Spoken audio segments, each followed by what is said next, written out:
sekitar pundak ke leher, biasanya terjadi pegal ya, atau bahkan tegang, nyeri ya. Biasanya kemungkinan ada kondisi otot ya atau saraf, ataupun ada permasalahan pada aliran darah.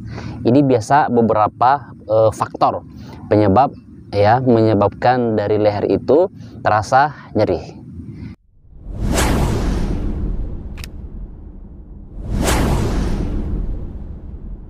Bismillahirrahmanirrahim. Assalamualaikum warahmatullahi wabarakatuh. Para pemirsa sekalian, berjumpa kembali lagi di channel tercinta kita yang berbicara seputar herbal dan pengobatan tibbun nabawi, dan juga pengobatan teknik-teknik gerakan-gerakan terapi, yang dimana terapi itu juga boleh kita lakukan dengan cara gerakan sendiri. Pada kesempatan kali ini, pemirsa sekalian, kami akan memberikan contoh bagaimana terapi di saat kita mengalami rasa nyeri di sekitar pundak sampai ke leher. Sekitar pundak ke leher, biasanya terjadi pegal ya, atau bahkan tegang, nyeri ya. Biasanya kemungkinan ada kondisi otot ya atau saraf, ataupun ada permasalahan pada aliran darah.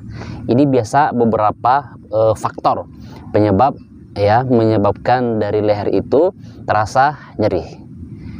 Nah, pemirsa sekalian, kami akan sedikit memberikan beberapa gerakan. Gerakannya ini simpel untuk kita lakukan sendiri ya, sangat simpel ya, khusus di sekitar pundak ya dan leher kepala. Baik, gerakan yang kita contohkan ini ya, bagi yang mengalami ya rasa nyeri di sekitar pundak ataupun leher hingga kepala ya. Gerakan pertama kita lihat ya, ini khusus di kepala ya, apa namanya, jika ada terjadi nyeri. Pertama ya, kita ambil posisi leher kita ini ya, dengan cara sedikit kita tarik ya. Posisinya harus lembut gerakannya ya. Posisi tangan kita ambil dulu seperti ini ya. Tarik, ini ditahan ya, sekitar 15 detik ya. Kemudian tarik lagi seperti ini, sekitar 15 detik ya. Kemudian gerakannya ya, kita buat semacam elastis ya, karena ini posisi ya. Jadi posisi ini pundak terkadang sangat mempengaruhi, maka ini kita dorong ya, kepala ya, kita dorong, kemudian ini tangan bawa ke sini ya, supaya dia prosesnya ya ada saling memberikan tarikan ya. Ini dorong leher, sama, tahan sampai 15 detik, balas lagi, tahan sampai 15 detik ya. Kemudian gerakan kedua ya, berikutnya ya, ini kepala kita tarik ya ke depan, ini pundak ditahan ya. Ya, setelah itu dorong posisi seperti ini ke atas, balas 15 detik. Ya, 15 detik itu ditarik ya. Kemudian setelah itu ya, buat pergelangan di leher dengan cara diputar ya, dengan posisi gerakan seperti ini ya, diputar ya, kemudian balas ya, balas, sama, bisa beberapa kali putaran, tergantung biasanya orang yang kondisinya dia pusing ya, atau bagaimana ya, tidak ada masalah, tetap ada gerakan tetapi dengan cara memperlambat ya. Kemudian gerakan berikutnya adalah berikutnya harus dilakukan, ini kedua tangan seperti ini ya. Saya kasih contoh dengan cara berbalik ya. Ini posisinya, ini leher kita ambil ya. Ini leher posisi dijepit dan kayak diurut ya. Kayak diurut ya. Ini tarik. Jadi ini menarik kayak memijit ya. Tekan ya sampai leher ya. Baik, lakukan paling tidak sekitar juga 15 detik ya prosesnya. Jadi jika terasa buat seperti itu ya. Kemudian ya setelah kita putar ya, maksudnya di semacam ditekan ya posisi. Jadi menekan ini ya posisi. Ini jari ya. Ini silang seperti ini. Ini yang menekan. Ya, ini yang menekan ya. Jika terjadi yang nyeri ya. Kemudian tangan kita tarik seperti ini ya. Ini kadang bisanya nyeri sekali ya. Punggung tarik ya, tahan 15 detik. Kemudian balas lagi 15 detik ya. Ini hampir mirip ya, misalkan pemanasan olahraga ya. Cuman ada teknik-teknik tersendiri yang harus kita lakukan ya. Baik, kemudian ini tadi kita sudah berikan contoh ya. Sekarang ini leher ya, kita tarik posisinya ke depan seperti ini ya.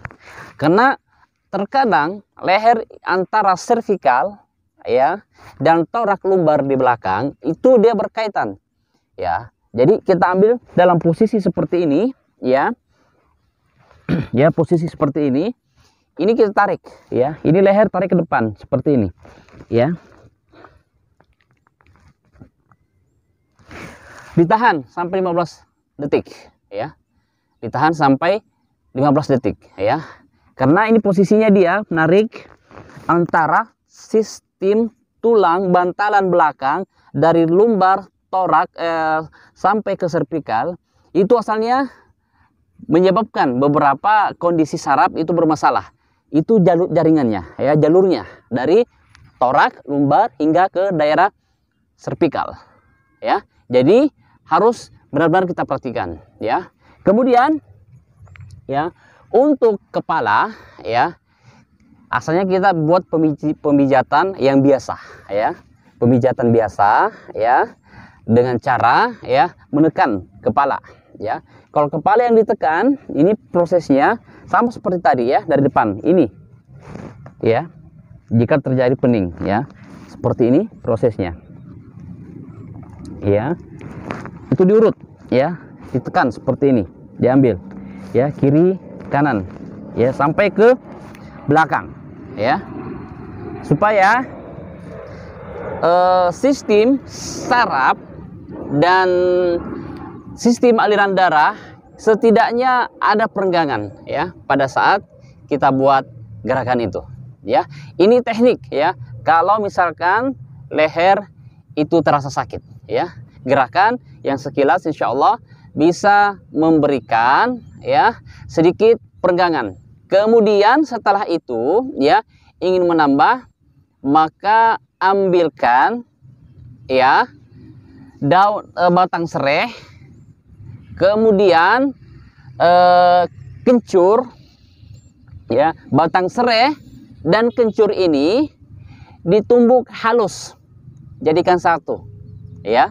Ditumbuk halus, dijadikan satu ya, campur ya sedikit mungkin beras ya.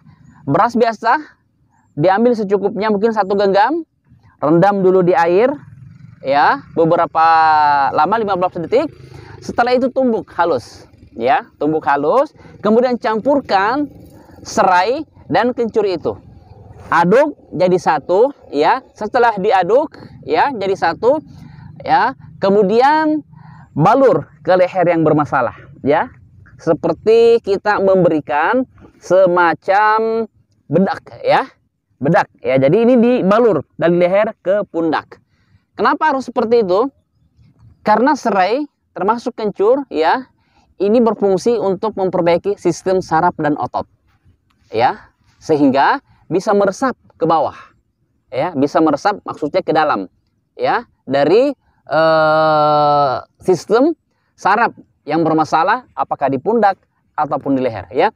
Jadi itu pertama, lakukan gerakan yang kita contohkan, kemudian setelah itu buatkan ramuannya ya, dari serai, kemudian kencur, kemudian beras 1 genggam ya. Beras 1 genggam ditumbuk halus ya, kemudian campurkan serai dan kencur yang juga sudah ditumbuk halus, ya. Kemudian aduk jadi satu, ya. Setelah itu bisa dibalurkan ke leher, ya, secara merata hingga ke pundak, ya. Ini jika ada gangguan yang sering kita rasakan, ya, antara leher dan pundak kita, ya. Kalau di pundak itu dinamakan misalnya gangguan saraf servikal, ya. Lakukan gerakan ini dan sedikit ramuan yang kita sebutkan tadi, mudah-mudahan bisa bermanfaat untuk kita semuanya. Silakan dicoba dan silakan ikuti terus penjelasan kami tentang pengobatan herbal dan Tibbun Nabawi di channel kami. Assalamualaikum warahmatullahi wabarakatuh.